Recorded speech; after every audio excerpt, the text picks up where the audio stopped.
Hello, I'm the Nostalgia Critic. I remember it so you don't have to. And welcome to another installment of Old vs. New.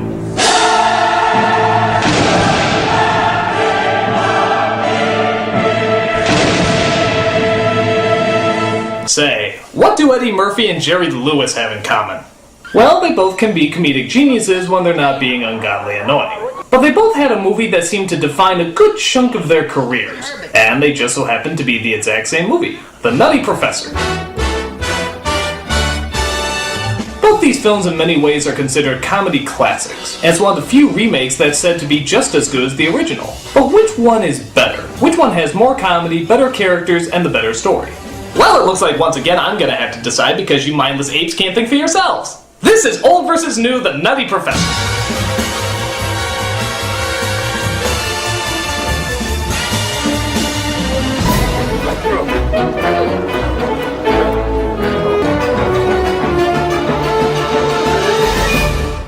Now the categories on this are going to be a little condensed, seeing how there's no action scenes, villains, and so on and so forth. Also, I'm going to work backwards. I'm going to start with story this time because in comedies like these, the main character is the main focus, so we'll leave that for the last. Anyway, with all that said, let's start with story.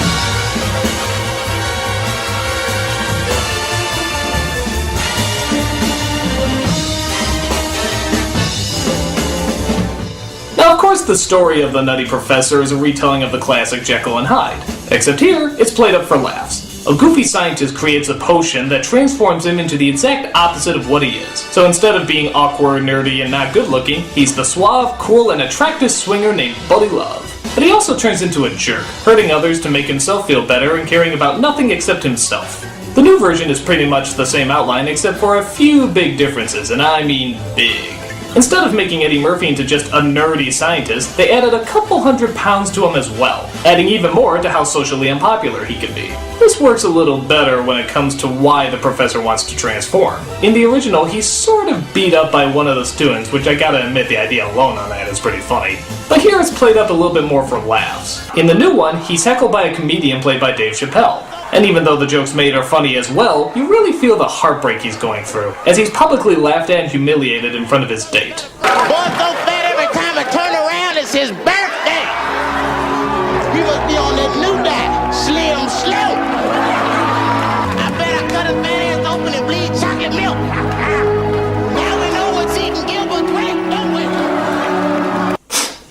I haven't seen something so hard to watch since Benzai videotaped himself shaving his pubic hair. No! God! Get it off screen! Jesus! Now, both versions take advantage of the split personality. In the Lewis version, his personalities are constantly crossing over, making for some awkward moments, which I have to admit are handled a little better than in the Murphy version. In the Murphy version, he starts to cross over too, but it's only right before he switches back, and even then he tries to make an excuse for it. Your lip is swollen. Oh, my lip. Oh, that happens every time what kind of lipstick do you have on? Chanel. Oh, yeah, that happens every time I have Chanel lipstick on my lip. You gonna have to go catch a cab, and I gotta go to the drugstore and get some Benadryl and Kaopectic. Excuse me, have a pleasant evening. Bye-bye. In the Lewis version, it's a little different. Well, that's what I've been trying to get you to understand. Actually, I've never had, what I mean is,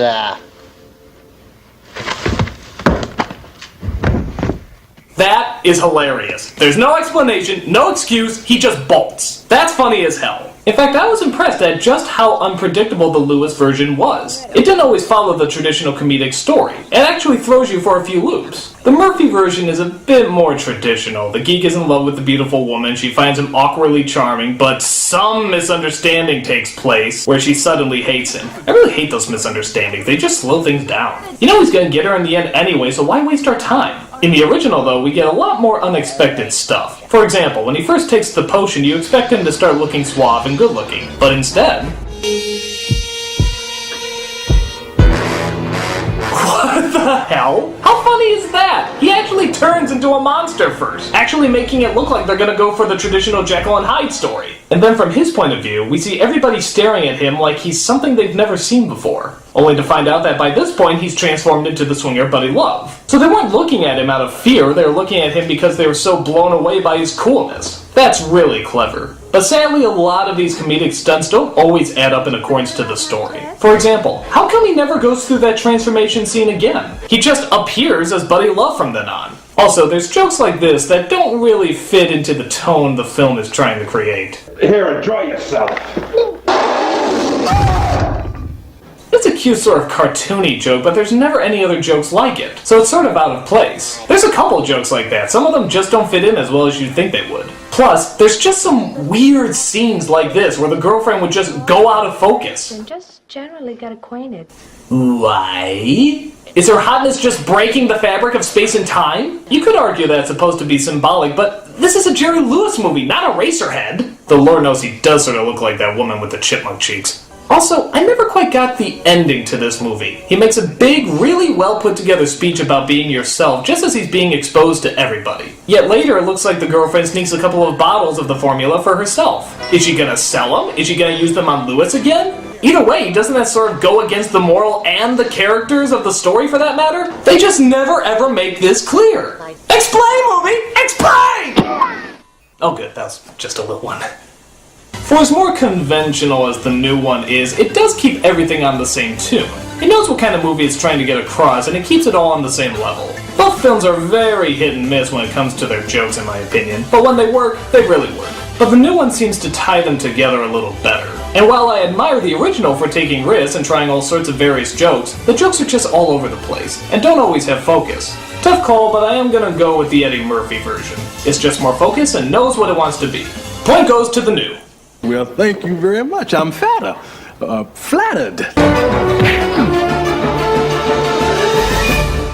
Now, as funny as the main characters are, the supporting cast is the only thing that can make them funnier, and both these movies had a really funny supporting cast. Here they are.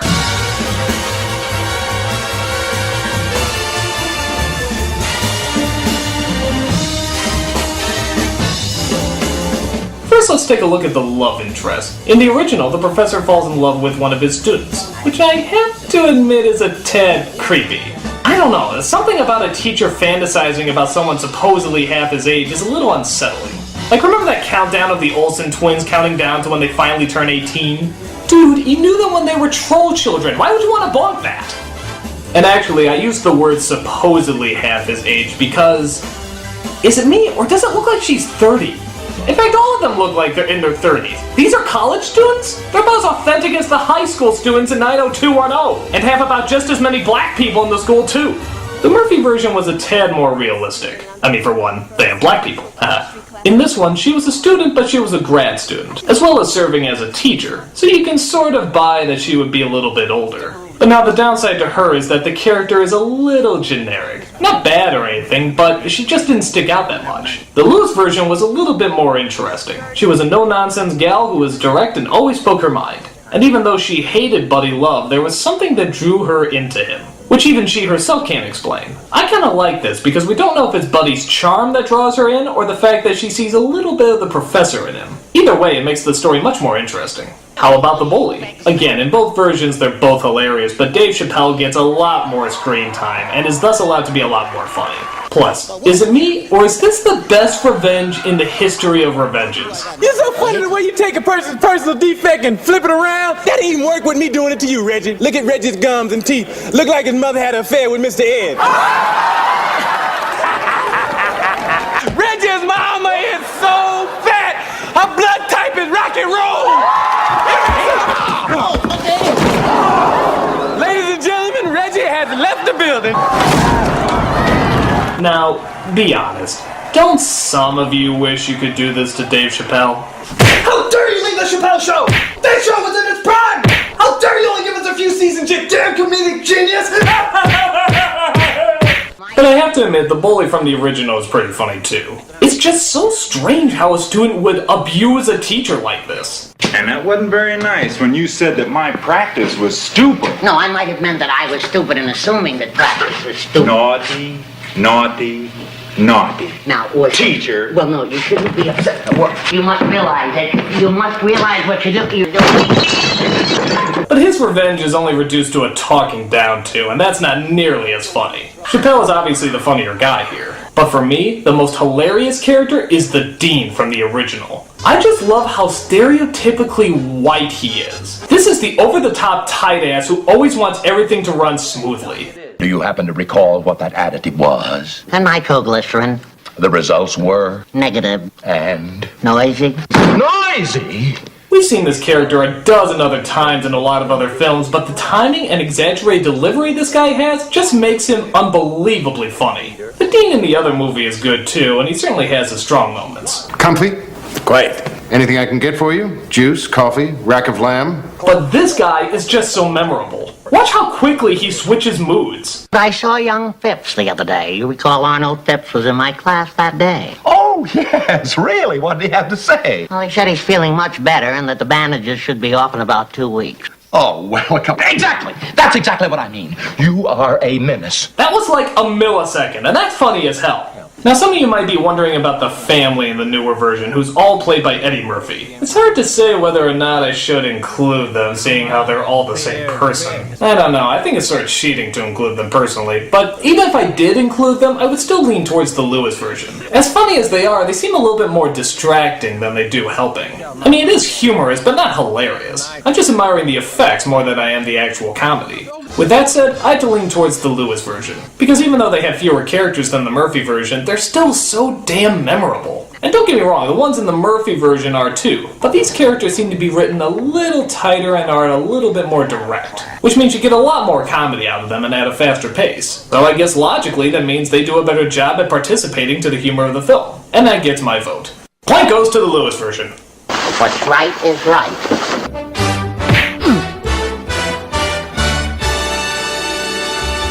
And now for the big deciding point, the comedic lead. Which one of these guys was not only funnier, but had a lot more heart in its character? This is the main lead.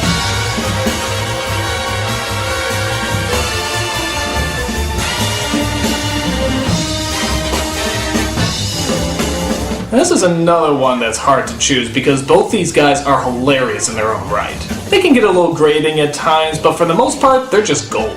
But we gotta make a decision here, so let's start with both of them as the professor. Both Murphy and Lewis do a great job creating these innocent yet socially unpopular people. Lewis focuses more on the goofiness of the character. Well, just don't do something, sit there. That is, class dismissed. While Murphy focuses more on the fragile human side. Seem to have messed myself. I mean, I haven't really messed myself. I mean, I messed with my shirt up. But to be fair, that's not to say Lewis doesn't at times either. Like I said, his ending speech I think is one of the most vulnerable moments ever put on film. And because he doesn't have to wear a fat suit, he's also allowed to do a lot more fast physical humor. There's physical humor in the new version as well, but it's mostly special effects related. Now granted, Lewis's voice can get pretty annoying at times. Now that you bring it up, the additive was, specifically 3 parts carbon, 5 parts hydrogen, 1 part nitrogen, and 3 parts oxygen. Thank God we never saw Jerry Lewis's extended family in this version.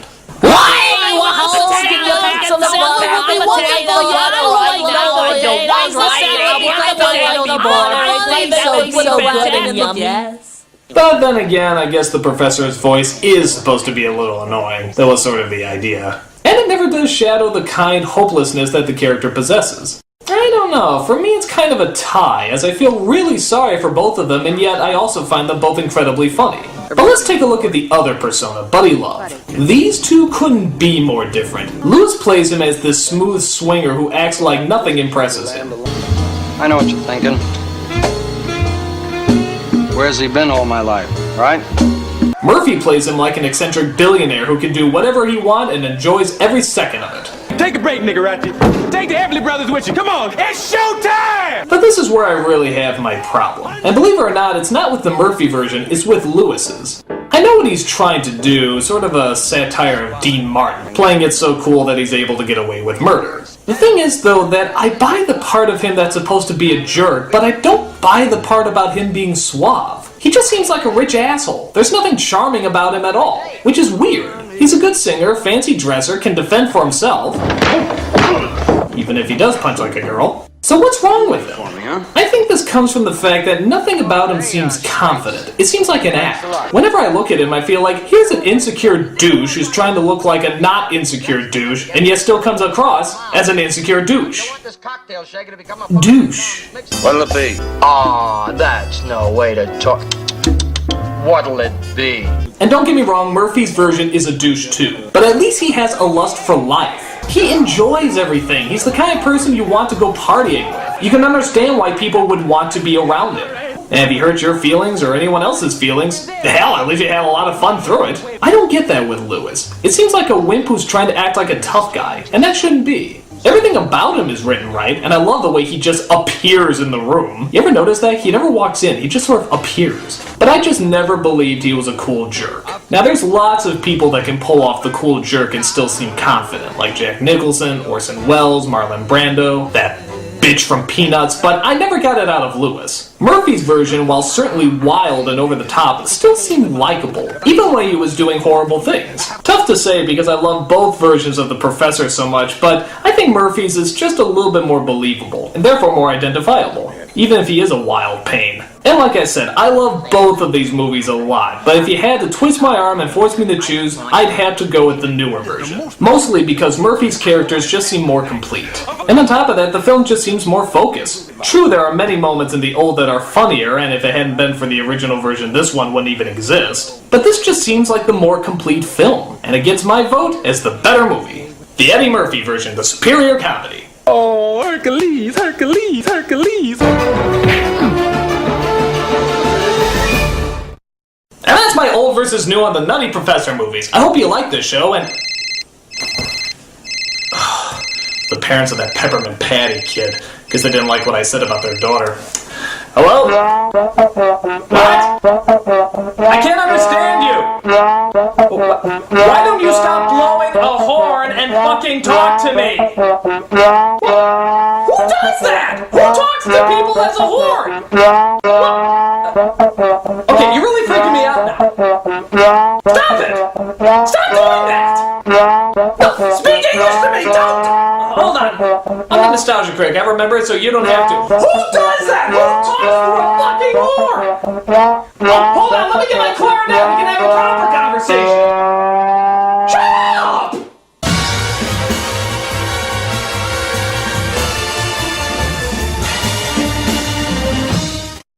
Hercules, Hercules, Hercules.